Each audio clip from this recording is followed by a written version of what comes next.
Trump has left the G7 early. What are his options for dealing with Iran? President Trump's comments on the Israel-Iran conflict have veered from full-throated support for Israel's strikes to strongly distancing himself from them and back again. His ambiguity has added to the sense of uncertainty as the fighting itself escalates, as has his departure from the G7 in Canada. He simply said he had big stuff to return to in Washington.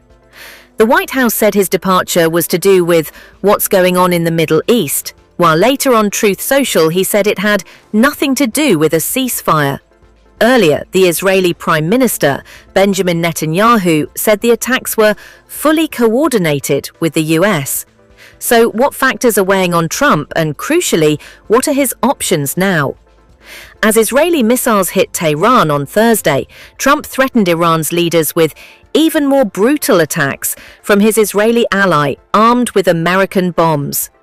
We know Trump's ultimate objective. He says, like Netanyahu, that Iran can't have a nuclear bomb. Crucially, he has said his preferred option, unlike Netanyahu, is via a deal between the US and Iran.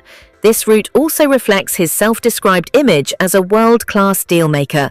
But he has equivocated over how to get there, sometimes leaning into the threat of force, other times pushing the diplomacy. Last week, he even said in the same breath that an Israeli attack on Iran would help a deal, or it would blow it.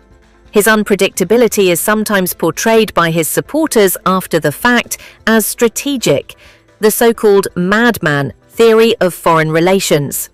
This theory is one that has previously been used to describe Trump's negotiating tactics and suggests that deliberate uncertainty or unpredictability about escalation works to coerce adversaries, or even allies in Trump's case, into complying.